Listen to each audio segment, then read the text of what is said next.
Remember that you can simply insult God in a person, and that's enough for that person to leave your life. If you treat a woman unkindly, not gently but roughly, then you insult God in her, and the Lord in the feminine principle will punish you. How does the Lord punish? Through the masculine nature. He punishes justly. What you deserve is what you'll get. When you anger the divine feminine nature, God will destroy everything in your life. There will be no justice at all.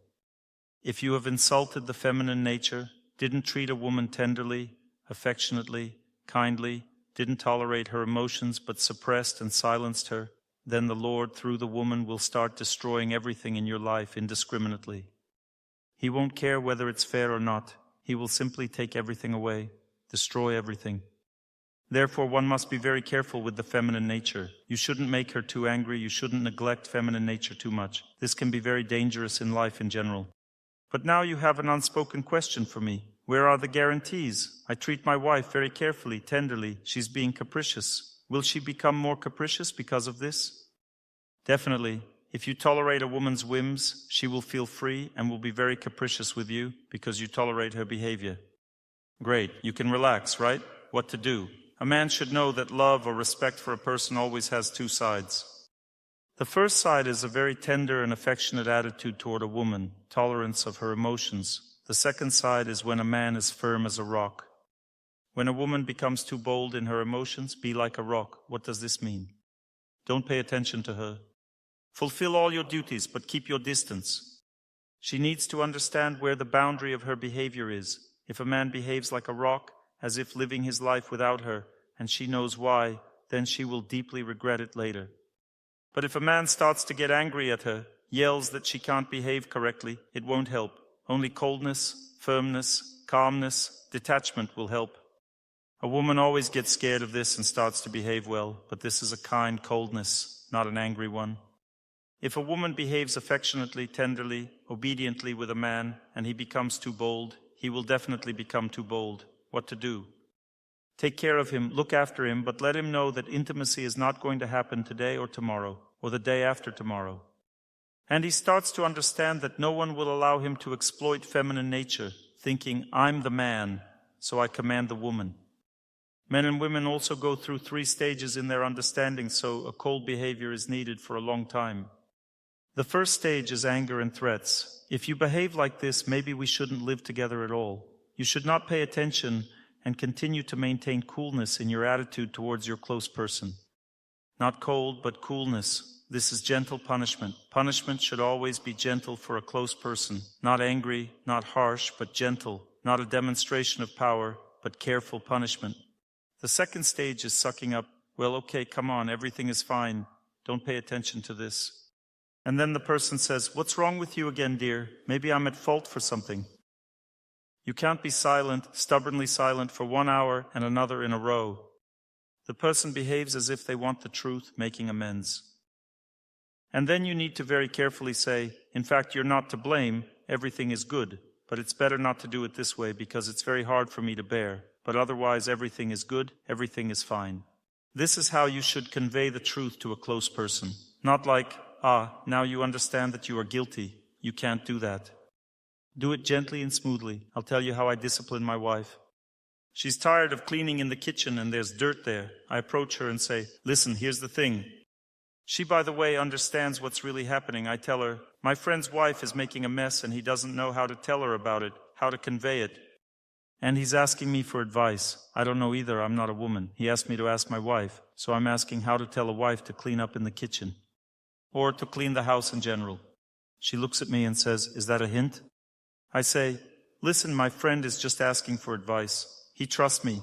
Everything is fine with us. Everything is clean. I have no complaints, you know. My wife answers, okay. And she gives advice on how to tell a wife. The important thing is that tomorrow the kitchen will be sparkling. With a woman, you just need to activate her conscience. She will feel when something is wrong and that's it. Or, for example, your wife doesn't want to get up early in the morning and sleeps too long. She fed me, I'm sitting there full and say, you know, it's so great. She asks, what's great? I say, I started getting up earlier and I feel so good. Then I look at her and say, well, for women, by the way, this is not necessary. And she says, maybe I should also get up earlier. I'm not feeling well.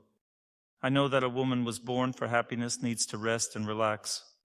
But sometimes I can get up earlier, that's true. Sometimes it's good to get up earlier. Will you wake me up tomorrow?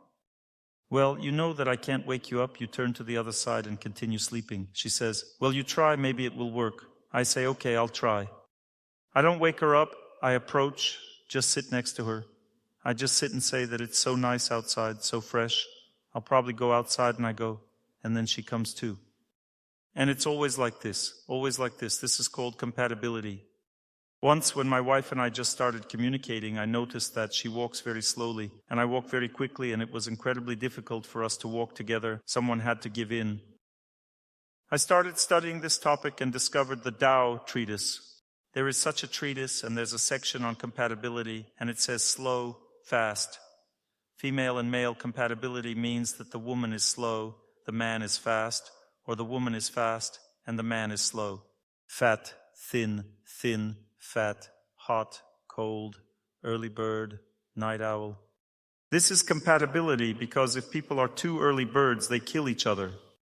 If two hot-tempered people are together, it's too hot for them. If two cold people, it's difficult for them. One complements the other. I have a lot of communication with people. What kind of wife should I have? One who doesn't want to be in society at all, wants to be completely alone. That's the kind of wife I have. She doesn't appear in public at all. She compliments me, you see? This is compatibility. Don't think that compatibility is when we are the same. It's all the opposite. I'm hot all the time. I open the window and she's always cold. She closes it. And you just need to show understanding and love because everything will always be this way. You need one thing and he needs another. And you should just accept the person, which means love. Learn to accept their interests, and then there will be harmony. You will find the golden middle.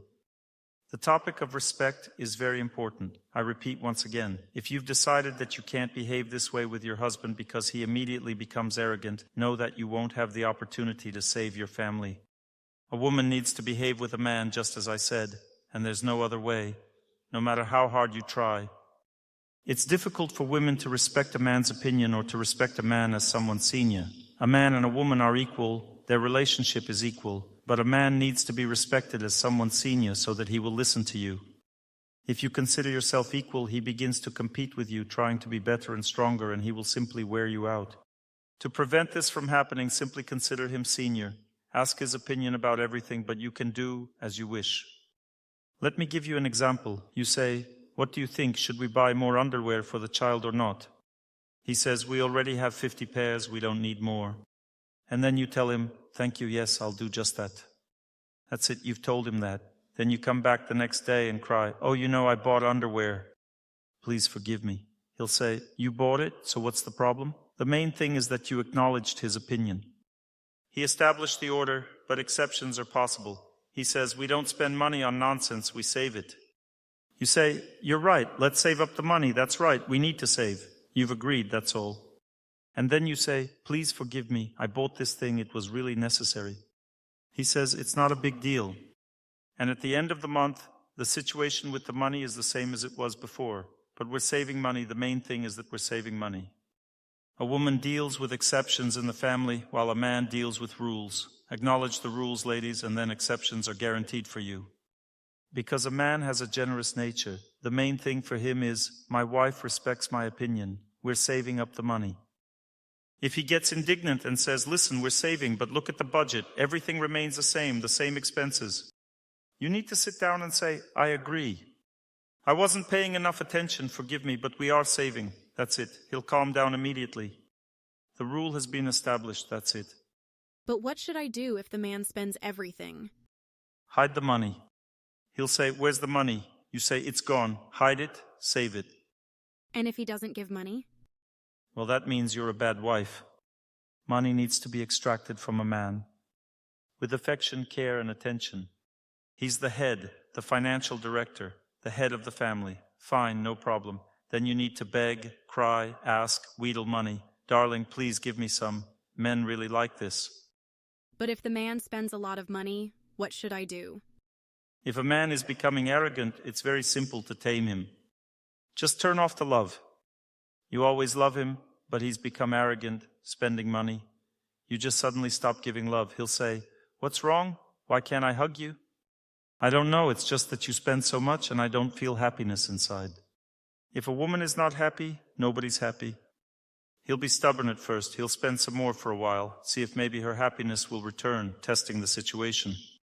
But you should continue behaving like this. Then he understands that he can't do anything about it and starts explaining, you see, I spend because this is necessary and that is necessary. And you should say, I agree, it's necessary, but it's best if you consult with me first, and then I'll agree for you to spend. Just consult with me first. When he consults with you, you talk him out of it. Now you'll say, I can't talk him out of it, it's impossible, he's stubborn, and so on. Often people have to deal with a person's nature. A woman's psyche is very rigid in relationships. She gets offended and stays offended for 3 days. How do I behave? I immediately approach her and I know exactly that she is wrong. I approach her and say, I'm sorry, please forgive me, I'm wrong. She says, in your lectures you say that you feel you're right, but you are saying you're wrong. Do you really consider yourself wrong? I say, of course, forgive me, I'm wrong. She says, I won't forgive you today, I can't. That's how it is. Or at first she says, I won't forgive you. This means you will regret what you did. Fine, I already know she'll say that and I don't have a problem with it. 2 hours pass, I approach her smiling as if nothing happened. She looks at me. I say for the second time, forgive me. She says, I'll forgive you tomorrow, but she's almost forgiven me already. The third time, when another 2 hours pass, let's say I'm walking by, I approach her and say, my dear beloved, and I hug her. She says, but I haven't forgiven you yet. I say, you've already forgiven me, everything's fine. She says, well, okay, I've forgiven you. A woman's psyche is very rigid. You just need to do it several times and don't stress at all. She will forgive you for sure. Because if she sees that her husband is making efforts for her to forgive him, it pleases her so much and she forgives with pleasure afterward. She even hugs you and thanks you for behaving this way. In family life, a relationship is more important than truth. Remember that. If you feel that a person doesn't understand you, still admit that you're wrong, even though you're right. Later, you'll learn this person's truth, what they're right about, what they stand for. You'll find out later. This will also be interesting for you, but you need to understand something. If you put truth above relationships, the family inevitably falls apart. You have your female truth. He doesn't come home from work, doesn't want to pay attention to the children. If you put truth above relationships, the family falls apart. There's no chance to save it. Putting love above truth means accepting a person as they are, being indulgent, and showing in your relationship that it's important to you that he spends time with the children. And then he will do it for you, because you value him as a person, no matter how he behaves. Now about betrayal. Let's say you respect someone and they betrayed you. There are different kinds of betrayal. According to the degree of betrayal, you need to apply the appropriate degree of punishment. There's only one punishment in a family. I love you, I care for you, but you're on your own, and I'm on my own. That's the punishment, and you can live like this for 5-6 months until you feel that he has made amends. He cheated, that's it. I love you, I care for you, everything's okay, but you're on your own, I'm on my own. Until the feeling of forgiveness appears in your heart, don't forgive him. But don't oppress him, torture him, yell at him. Just no more personal relationship between you. Care, fulfill your duty, but don't build a personal relationship. Listen to me carefully. I'll give you an example now. One woman asked me a question. Dr. Torsunov, you say we need to distance ourselves from our husband. So I distanced myself from him. We listened to lectures together. I went to my mother's, stayed for 2 weeks, then I called him and he says, listen, I've been relaxing so much these 2 weeks. I've had such a good break from you. You can distance yourself for 2 more weeks. What does this mean? It means that you weren't doing anything good for him to distance yourself. Remember, if you care for your husband, look after him and love him, this has great value, but a person cannot realize this when it's happening. He cannot appreciate it. But when you distance yourself from him, then he will appreciate it. That means that when you distance yourself, it brings him to his senses. Let's say he started to cheat, for example. You are a valuable person to him. Let's say he became impudent and met someone. Don't lose yourself. Start praying to God. Be happy too. You can go to the movies without him. Show him that you don't depend on him, but at the same time fulfill your obligations. And most importantly, be happy, but without him, separately from him, and he will come to his senses. He will understand that he is losing something more important than what he is gaining, because when you care, you do such a valuable thing for a person, it is always valued very much inside, but not noticed on the outside. Now you say that he will leave completely. This means you didn't do anything for him, you see. That's why he will leave. The one who leaves is the one who doesn't see any necessity to live together. If you haven't made this unique contribution to his life in the form of respect that I'm talking about, then you are not needed and he leaves. You understand? And if he doesn't leave, it means you contributed something of value to this person. Truth stands below relationships. If you put truth above your relationship, then your relationship will inevitably be destroyed. You will never come to a unified opinion with your husband, and no man will ever come to a unified opinion with his wife. Men and women are absolutely different people. They have different opinions, different perceptions of the world, and they can only acknowledge each other's truth, agree out of love, but it's impossible to understand it completely. It's very difficult for a woman to understand a man's truth. It's very difficult for a man to understand a woman's truth. Please learn this axiom by heart. You shouldn't be surprised why he doesn't understand such an elementary thing. For him, it's not an elementary thing, but simply a completely different world. For example, why doesn't a man understand that cleanliness in the home is important? He will never understand this. I come home, I save the whole world, I give people knowledge. I come home, walk in with my shoes on, or do something else wrong.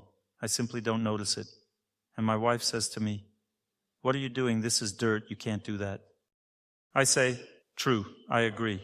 I immediately acknowledge her truth, I immediately make amends, but I don't understand it the same way she perceives it, that it's something terrible.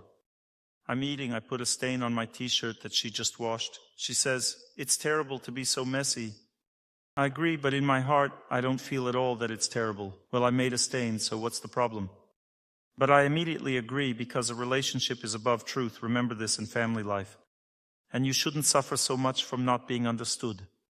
Do you understand him yourself? You don't understand him just as much as he doesn't understand you, that's all. At the beginning of the lecture, I said that we would never fully understand each other. It's impossible. In order to understand, you need to feel a person's psyche very deeply. And for us, it's a complete mystery. A man is a complete mystery for a woman, and a woman for a man. Some women and men try to establish a deep mutual dialogue in the family. This is a very deep mistake. Never go for it. It's simply impossible. A woman wants a man to understand everything in her every word, in every action. It's normal. If a man is not a fool, he understands that a woman wants to communicate. He needs to nod, agree.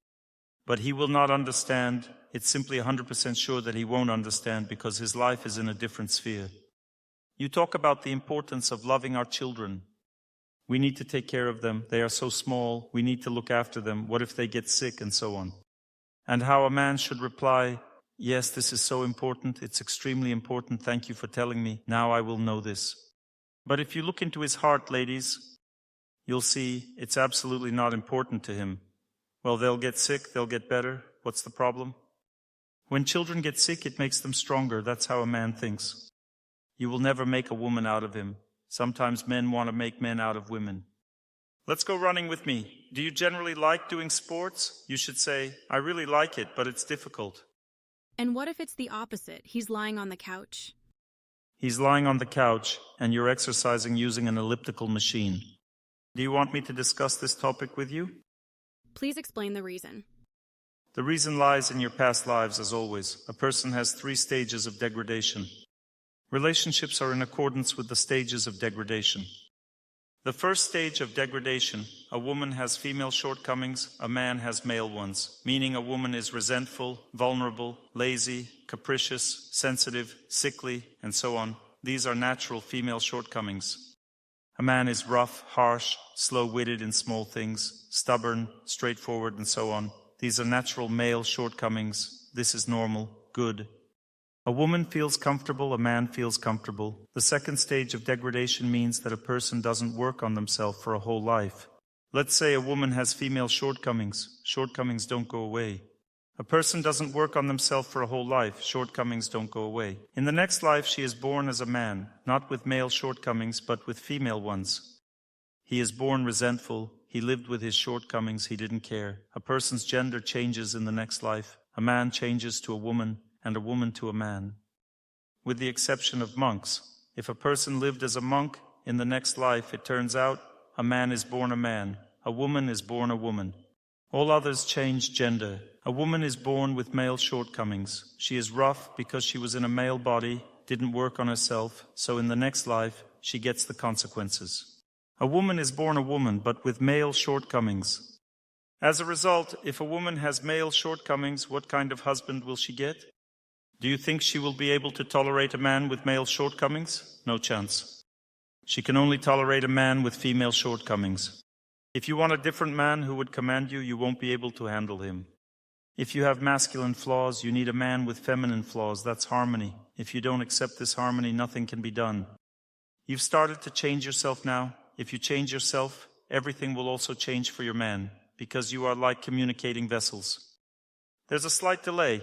You've started to change yourself. Everything will change for him too. He will also become more masculine, but a little bit later. He will lag slightly behind you. And you will always feel that it's not enough. It seems better, but it's not enough. It's not enough. That's how everything is arranged. Everything changes gradually. He represents your fate, so fate changes more slowly than you change yourself. There is also a third stage of degradation. If a woman with masculine flaws doesn't want to work on herself, and in this case she doesn't care about anything, then in the next life she is born as a man who cannot tolerate women. He cannot tolerate the character of women in the next life, and this means that from childhood his sexual desires will form towards men, not women. This is the third stage of human degradation, and there is also a fourth stage. When a person still doesn't want to work on themselves and is born in a human body, they won't even be able to tolerate a human being near them, and they will live with animals, have sex with dogs, and so on. It's important to work on yourself in life. Therefore, if you find yourself at some stage of these four, don't get upset. Some people come up to me and say, I'm homosexual, my life is lost, I listen to your lectures and understand what a terrible fate I have. There's nothing terrible about it. People start working on themselves, a little time passes, and they move to the second stage. They become a man with feminine flaws, then work on themselves some more. The feminine flaws disappear and masculine flaws appear, then work even more, and there are no flaws at all, and so on. It's a process of human development. A man becomes strong, and then he acquires good feminine qualities.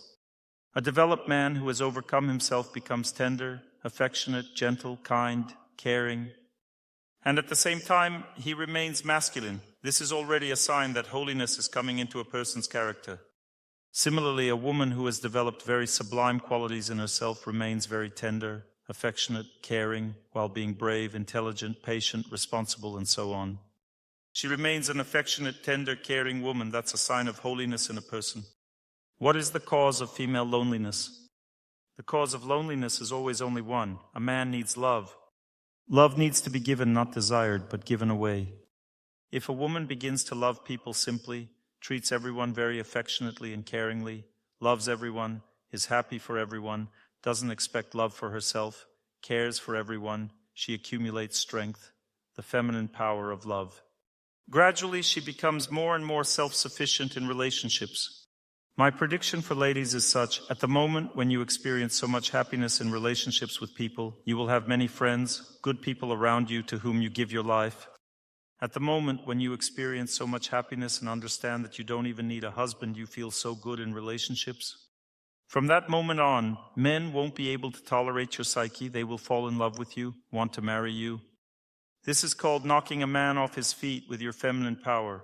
The power of love for people, the desire to give happiness to people, is feminine power. There is also masculine power. One young man, a student of mine, studied according to my methods. He says, Dr. Torsunov, I would like not to get married, to stay alone for some time. And he asks, how long can I be alone, not being married, to develop better? How much time do I have? I say, this is determined by your development. He says, what does that mean? I say, the more austerities you perform, the more masculine you become, the stronger you become, more responsible, robust. The more women cannot stand that such a masculine, strong, powerful, good guy is alone. When women cannot stand it, they will look at you, treat you affectionately, take care of you, look after you, and knock you off your feet until they succeed.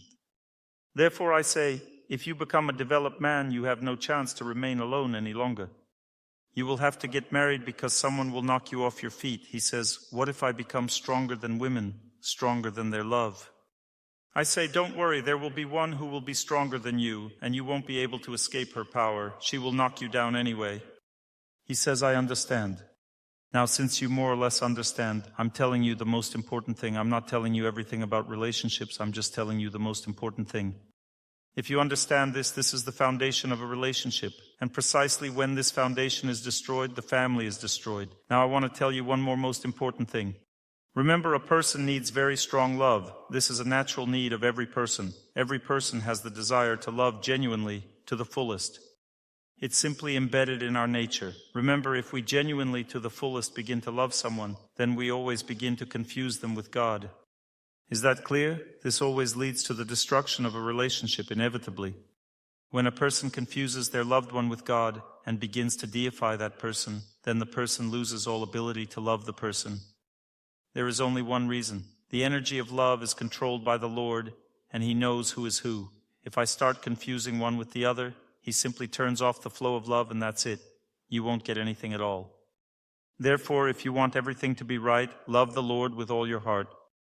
Put Him first and love your close person as someone whom the Lord has given to you, remembering that by His mercy I have this person, and then everything will fall into place. But if you put a person in God's place, then you will end up alone, because this person will become proud, will boss you around, you will lose yourself in this relationship. You won't be able to be strong with this person because you are completely dependent on them.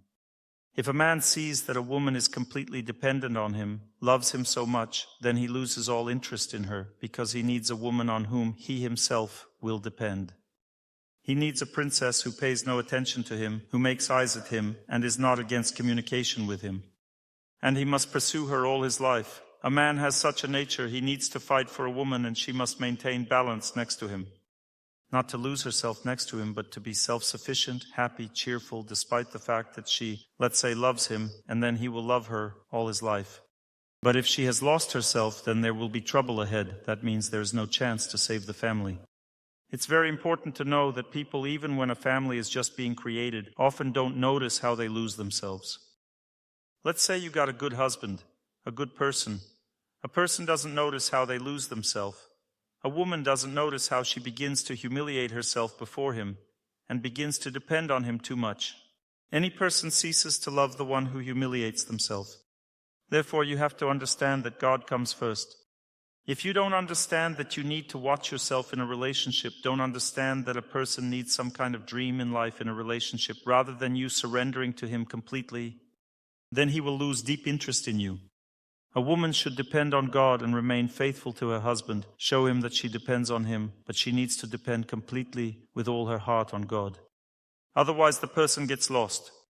Think about it. People want exactly this kind of love, to lose themselves. It's very dangerous to think this way because it always leads to the destruction of the family. Any humiliation before a loved one, any dependency, when you feel that he controls you, controls the money, doesn't give it to you, or any similar slave-like dependency, indicates that you're not doing enough in the relationship, you're not showing your strength. A woman is not weaker than a man is not weaker than a woman. We must learn to feel worthy in a relationship. A man should feel the divinity of his masculine nature and have a great respect for it. A woman should feel the divinity of her feminine nature and respect it deeply. A woman should not allow her feminine nature to be humiliated. A man should not allow his masculine nature to be humiliated, but at the same time deeply respect the divinity of his loved one. This is the right attitude that always brings happiness. But if you humiliate your nature, as if a woman is inferior to a man, then he will leave you. He will find someone who is better than a man. If you think you're better than a man, humiliate him, then you will lose the person. Self-esteem should be balanced. Don't overestimate or underestimate it. All this always leads to the destruction of the family. I feel that my parents control and exploit me a lot. Because any love is exploitation. Love between people is always exploitation and violence. A mother loves her son very much. She says, "Son, how are you doing? Is everything good? I worry about you so much." "Mom, don't worry." "Son, is everything okay between you and your wife?" "Mom, it's fine." After 3 more minutes of such conversation, he can't take it anymore because he gets tired of all this. So how should a mother behave? Don't impose, don't torture the person with your love. Be careful. Are you doing well? Yes. Thank God, be happy. That's enough, though you want to ask more, but you can't, because love is tiring. What should I do? You need to see where your limits are and just keep your distance. If you feel that you're losing yourself, then that's it. What if my husband's parents control communication? Control communication with whom? With me. This is the East. In the East, the authority of elders is unwavering, and you shouldn't argue with it. You just need to agree with everything. Parents don't need your freedom, they need your obedience. These are different things. Try to understand this. You tell your parents, I agree with everything, Dad, Mom, I'll do as you say, but live as you want, or rather, as you can. You need to respect their opinion, of course, but live as you can. If they tell you, don't look at guys, but how can you not look? You're a woman, a girl. You say, okay, Dad, Mom, I won't look, and keep looking. Because it's impossible. You need to agree, but do as you can. Otherwise, you'll just die. Choose. Either you die or do as you can. And what if, on the contrary, parents don't communicate and don't pay attention? That can also happen, which means it's a kind of punishment. You need to endure it all. What should I do if I have a viral infection? If it's a viral infection, you need to tie seeds of yellow mustard and white pepper, 1 teaspoon each, to your right hand and right foot. Once at the airport, I just sat down, and a girl was sitting there listening to a lecture. I started talking to my assistant. We were discussing something, and she kept sitting there. Then she took an earphone, put it in my ear, and said, "Is this your voice?" I said, "Yes, it's mine." She was so surprised. I have a question about the relationship between a son and mother. I'm in a relationship. I'm in love. With whom? With my boyfriend. I have a question, just a technical detail. Did you fall in love with him before he started courting you or after? After. Great, then it's cool. Everything is fine. That's great. Ladies, if you fall in love with someone and he's not courting you yet, then it's a stalemate. It means that nothing will happen further, no chance to develop a relationship. Only one option. Be patient, wait, don't fall in love, don't give your feelings to a person who is not courting you, not pursuing you.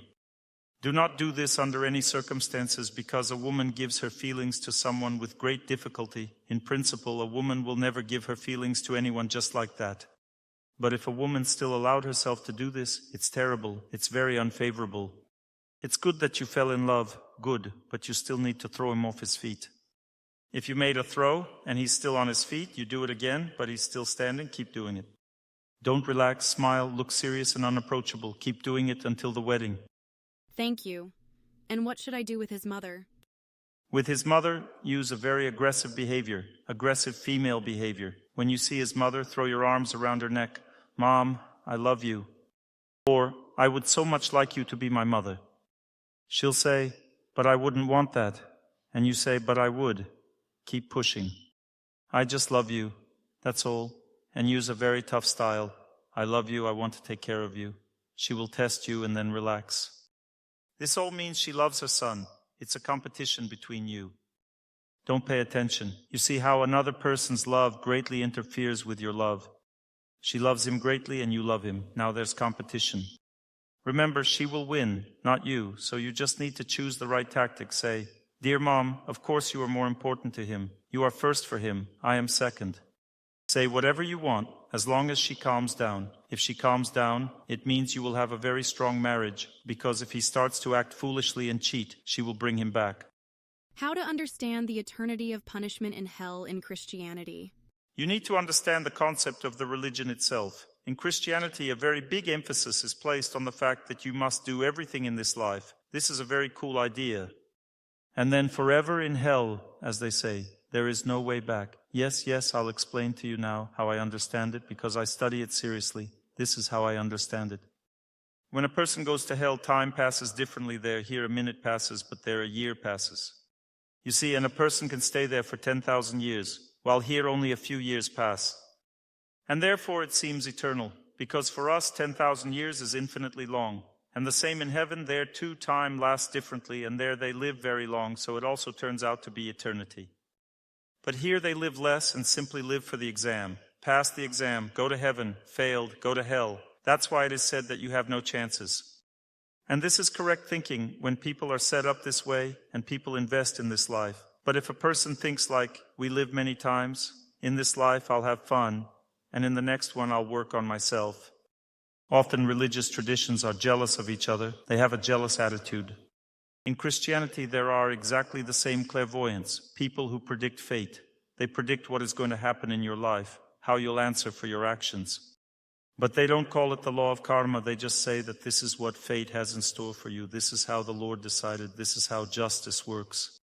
They explain it in their own words, but do the same thing. If we're talking about astrology, I'm still an adherent of Christian views on this topic. Because in modern astrology, they greatly overestimate their capabilities, and they also don't understand how fate works in general. Astrological chart is just a volume of work, you understand? It's not like one is destined to have 2 marriages and that's it. It's just a volume of work. If I have this on my chart, I worked hard, defeated my fate, then I will have 1 marriage. Astrologers may not understand 2 things at all. The first thing is that the chart is not predetermined. It's just what needs to be overcome. And if a person considers this predetermination, then this is incorrect thinking, and it leads to predetermination. And astrologers often instill this in people. They say that your house will burn down in a year, or you will leave your wife in a year. It's terrible to think like that at all. Such thinking destroys a person's life. When I hear this, I just want to tear this astrologer apart. Because we make efforts to help people, and then they go to an astrologer, talk for 5 minutes, and everything's wasted down the drain. The person loses themselves again, believes in their fate. Modern astrologers are mostly unqualified because in ancient culture, astrology was studied only by saints. Astrology was not allowed to be taught to everyone. Nowadays, whoever wants to learn it does it, and therefore it is very dangerous. I told you what the first danger is, and the second danger is that the chart is such a thing where you can interpret everything however you want. Therefore, in ancient culture, a person first began to see the course of time and its influence on fate. They first learned to see a person's fate with their own eyes, and only then studied the chart, so that confirmation would come from the chart. Now, people don't understand at all what fate is. They don't see people, they don't feel them, but they use the chart. I'll give you an example that spans 5 years. One astrologer, when consulting 2 newlyweds who loved each other very much, said that they would not have children according to the chart, that they were not meant for each other, so they needed to separate. They both come to me crying. The man is crying, the woman is crying. Both are crying, saying that they love each other, but they are not meant for each other. They don't know how to separate and ask for help.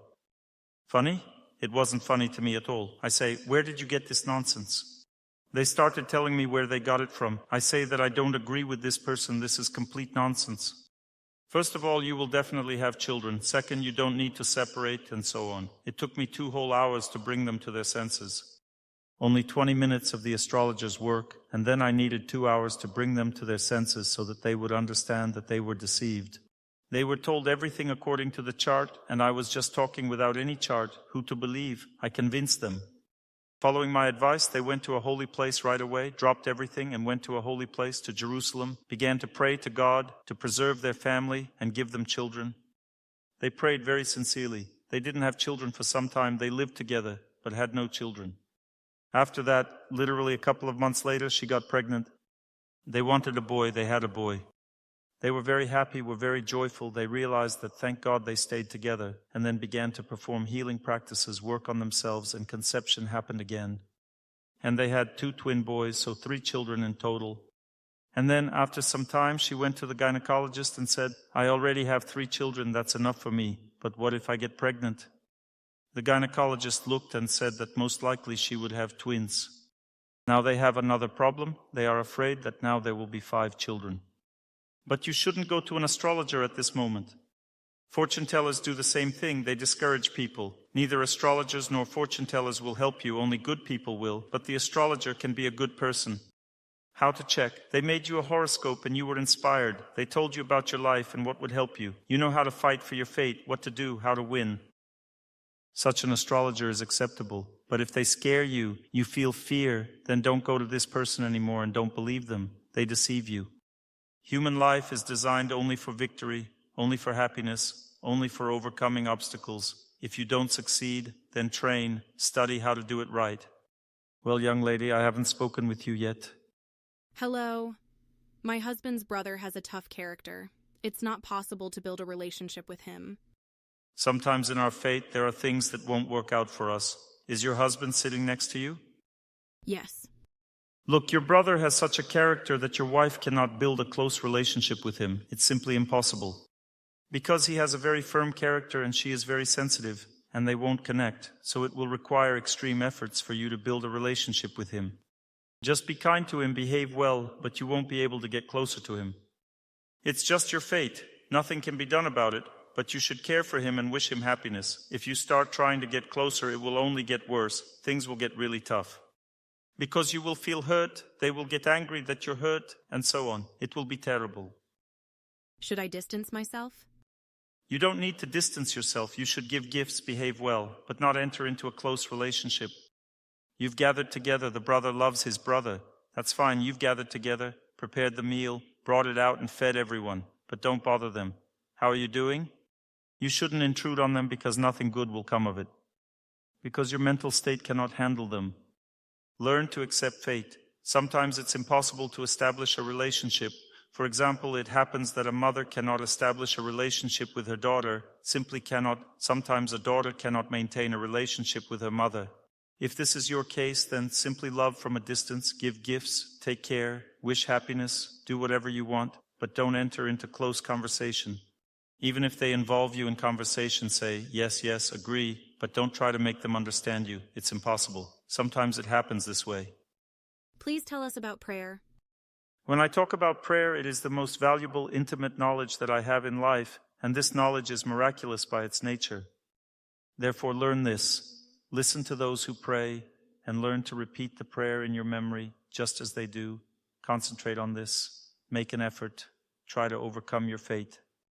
In my life, God has given me such events that leave no doubt that prayer defeats one's fate. No doubts whatsoever. I have a relative who has a mental illness with suicidal tendencies. I prayed one morning, and I felt, in the early morning when everyone was sleeping, that I should contact someone, especially relatives in another city, which isn't normally appropriate. I needed to call. I called, but she didn't answer. I called her daughter. She answered and said, yes, Mom is still sleeping. It's early morning for us. I said, go check. Where is she? Is she near you? No. Go check how she's sleeping so I can be at peace. She says, I can't enter the room. The door is locked. I asked, do you have locks on the doors? No. I said, push it. She pushed, but the door was blocked by a chair or armchair. She opened the door and her mom was standing on the ledge of the 7th floor. Do you know what a ledge is? It's on the outside of the window. And she was not thinking clearly. And the daughter told me, Mom is standing there. She was in shock. I said, don't move, don't do anything, don't approach her. I will pray now. She hung up the phone and I started praying. I gradually began to feel her in prayer, that a spirit was pulling her down by the hair, and she was trying with all her might to stay conscious and hold on. Slowly in prayer, slowly, slowly, I strengthened her arms, weakened the spirit's power, and prayed. 20 minutes passed. I suddenly felt in my heart, that's it, she's saved. I called, and the daughter said, just now, unexpectedly for me, they got her down, emergency services arrived, neighbors called an ambulance. What happened in 20 minutes? They called for help, emergency services arrived, raised a ladder to the 7th floor. A person climbed up and grabbed her with his hands. He put her on the ladder, holding her, and that was it. That's how they saved her life. Do you think a person can stand on a ledge for 20 minutes by themselves? Can you just randomly call early in the morning and encounter such a situation? No, this is all the effect of prayer. Once in my life there was such a case. A close friend was poisoned with botulism. He was poisoned by mushrooms, and the poison began to act so strongly that immediately half his body was paralyzed. He stopped breathing. After some time, one eye went blind, and the doctors simply said, he won't survive. They put him on artificial respiration. 40 people sat down and began to pray. I felt that he wouldn't survive. Listening to a holy person, I focused more and more intensely and told myself I won't move until we win. He was on artificial respiration. He was alive, but I felt that he wouldn't survive. I prayed, concentrating harder, but still felt he wouldn't survive. I prayed harder. An hour of prayer passed. I concentrated harder. Then suddenly I felt some kind of turning point. Then I strained even harder, and I felt he would survive. And I saw the prayer was becoming so inspiring. Many people were praying simultaneously, loudly, and such inspiration came. At that moment, he began to breathe. We later synchronized what was happening. His wife was sitting there. She started crying at the moment when I felt he would breathe. We prayed for another hour, and I later asked her, "Why did you cry?" I didn't tell her anything. She said, "I felt some relief in my heart and I cried." This is how prayer works. I have many such cases. I could give an entire lecture about it. I've just told you 2 examples. Learn to pray. By the way, he completely recovered. His vision returned, the paralysis passed, he became a normal person again. I have entire seminars on prayer techniques, and we have a club. We constantly conduct these events, and I think the Good People Club will soon start conducting these prayer retreats, teaching prayer, even outside the club. We have an idea, so wait, or come to the club, learn with them, or listen to my lectures on this topic. At home, it's better to repeat, I wish happiness to everyone. Simply repeat the name of God in your prayer, in your tradition. If you are a Christian, then repeat, Hallelujah, Hallelujah, Hallelujah, or glory to the Father, and to the Son, and to the Holy Spirit. A short prayer should be repeated to overcome yourself. If you are Muslims, then repeat, Alhamdulillah, Alhamdulillah, Alhamdulillah, or repeat, Allahu Akbar, Allahu Akbar. The Lord is great, praise be to God, praise be to God, praise be to God. This is the best prayer for overcoming fate. All other prayers are needed to improve character for the flow of life. And specifically these prayers that I just told you about, they overcome fate. They are short and directed like an arrow in one direction. A person distracts from themselves, thinks about God, and thoughts about God save their life. You think about God, and God begins to think about you. During this time, you forget about yourself. He also forgets about himself. He thinks about you. Try to listen to this sound that connects with those who pray, joining with those who pray. Learn to pronounce this sound. When you pronounce it, you enter the joint space of prayer. According to the Vedas, it is called Omkara, or such a sacred sound. Om. This is what this space is called. In China, it is called the sound of Zen. It doesn't matter, it's the same sound. It exists in the memory of people who pray, and their sound turns into one whole and overcomes fate. Forget about yourself in prayer. Think of those who pray and repeat as they do. Connect with the sound space of those who pray, and you will overcome your fate. To learn more on the subject of health and healing of the body, please make sure to read my health guide, available for download on my YouTube channel or on my Instagram page. Thank you very much and see you soon.